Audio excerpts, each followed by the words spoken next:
Lawam, all glory, praise, and honor to Yahweh, Bahashim, Yahweh Shai, Bahashim, Rakakwadash. Double honors to the apostles and elders of Great Millstone. Peace and much love, honors and blessings, salutations to the elect of Yahweh, Bahashim, Yahweh Shai. All right, this is Yakawal, and what you see on the screen is from the book How White Folks Got So Rich, the Untold Story of American White Supremacy. You can find this book online very easily. It's a very small book, all right, like a pocket book. And so what I wanted to do was basically just read all the pages, one section at a time daily, because there's, let me see, there is 187 pages. So that's a good 187 videos. Now, I'm not doing it for the videos, but this is going to be a constant flow of information being revealed by the crude behavior of the so-called white man.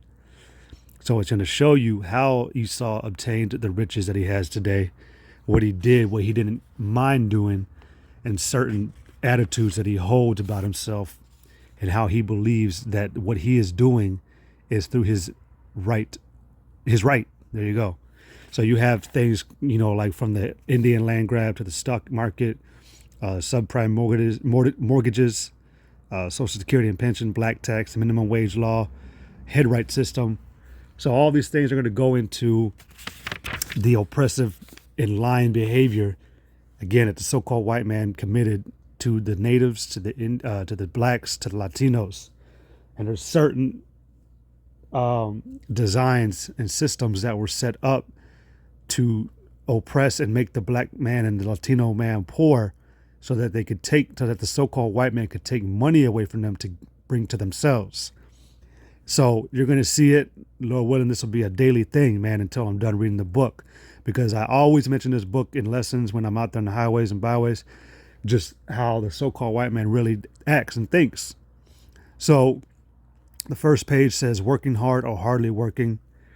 It says that American white supremacy sits tenuously on a rickety scaffold of myths, lies, and deceptions. But its physical reality sits firmly on a rock-solid economic foundation. A century and a half after the end of legal slavery, white households in the United States are worth $144,200, almost 13 times the wealth of black households at $11,200. Nearly 40% of black families have zero or negative net worth. Even high-income blacks have assets of only $18,000, while middle-income whites have $74,000 in assets.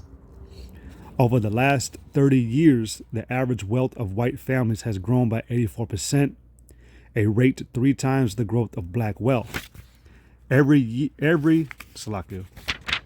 the average wealth of white households increases by over $18,000, while the average wealth increases by only $2,250 for Latinos and just $750 for black households. It will take over 2 centuries for black families to amass the same amount of wealth that white families have in 2016. It says blacks make up an unlucky 13% of the U.S. population, but own a meager 2.6% of America's total wealth. And whites still own pretty much everything else. Now, I want to stop real quick because these are statistics from, some years ago. Now, just see how much worse it's gotten since that time. Now it's 2022. This was talking about 2016. But the economic buildup that they had, that the so-called white man used to put himself at an excelled and elevated status, you can see how they worked it. All right. There will be in other videos, like according to the head right system, where Esau would create imaginary numbers and just give just throw out a figure for what he believed his land was worth. So it was obscene and ridiculous amounts of money that he would ask for, and also value his land or his assets at. And that's what created that big hole between the wealth of the white man and the wealth of the so-called black man. So it said, and whites still own pretty much everything else, while wealthy whites are getting even richer. All of the financial gains made by the black middle class over the last 30 years have been virtually wiped out by this latest economic downturn called the Great Recession, or the Great Black Depression of 2008. So you can see why these certain things occurred. It says, since the official start of that recession in 2007, the number of millionaires has exploded. The U.S. alone has spawned over 2 million new millionaires. About half of the world's 33.7 million millionaires are American, which is, they're saying white. The number of the billionaires worldwide is 1,810, with the number of billionaires living in the U.S. at 540, with a combined net worth of 2.4 trillion. So again, man, all these numbers that are coming up, you're going to see later down the line that is all white man accumulated. I think it's like less than 1% that are black. So it says, and of those American billionaires, half are Jewish, though they make up just 2% of the U.S. population. The first black president has been a boon for white wealth acquisition. The wealthiest 100 households on the Forbes 400 list of richest Americans own about as much wealth as the entire U.S. Black population. It says, and only 2 people on that list are black: Oprah Winfrey and financier Robert Smith. The combined wealth of the 10 richest blacks totals about $10.8 billion, and an amount that is only 1/7 the wealth of Bill Gates, whose $81 billion fortune makes him America's richest man. It says, but how exactly have whites gained their unprecedented 13-to-1 wealth advantage? Was it by quote unquote merit and quote unquote hard work, or by quote unquote investing wisely, pulling themselves up by their own bootstraps and playing by the rules? The fact is, these oft-repeated white mantras are little more than irrational fantasies. Nonetheless, public airwaves are filled with the self-righteous pronouncements of commentators anxious to advise blacks to do what whites do if they want to succeed in America.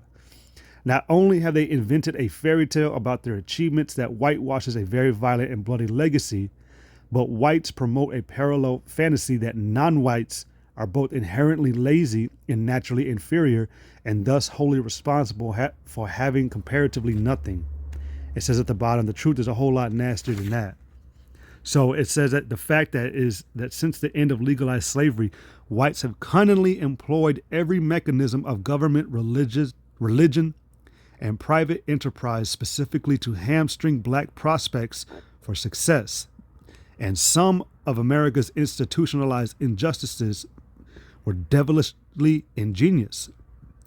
All sectors of American society harmonized to institute a series of affirmative action initiatives that gave white people exclusive material advantages, and none have anything whatever to do with either merit or hard work.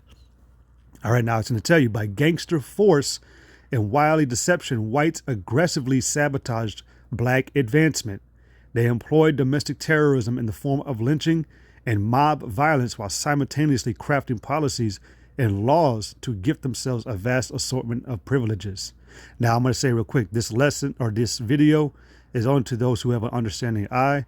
So you could put scriptures together when you hear these videos. Again, it says that they simultaneously crafted policy and laws. What does that sound like? They framed mischief by a law, right? Pursuant to Psalms. All right.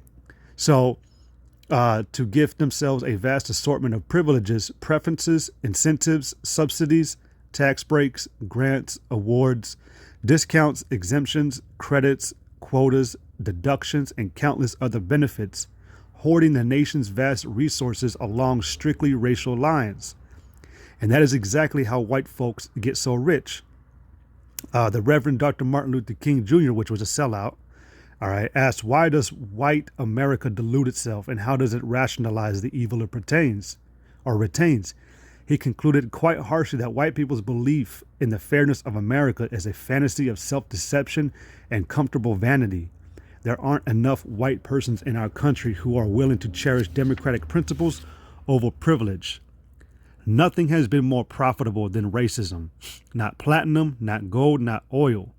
So this book is going to examine America's complex architecture of white supremacy, from the executive, judicial, and legislative branches of government to private enterprise of every type, from the media to the labor unions to the religious institutions. All have agreed on one thing: the white race must prevail, always and always, by any means necessary. As Dr. King said, white America may have deluded itself, but it can no longer hide its history from its victims. The odious underbelly of white people's oft-claimed superiority must now be exposed. This is the untold story of America white supremacy. And this is how white folks got rich. So rich. So with that, Lord willing, you can, get understanding, and we're on our way to reveal even more of like I said, the odious behavior of the so-called white man and how he got America and how he got to where he is. With that, all glory, praise, and honor to Yahweh, Bahashem, Yahweh Shai, Bahashem, Rakakwadash, double honors to the apostles and elders, the great millstone. Peace and much love, honors and blessings to the elect. Yahweh, Bahashem, Shai, Barakatham, Kwame Shala, Shalom.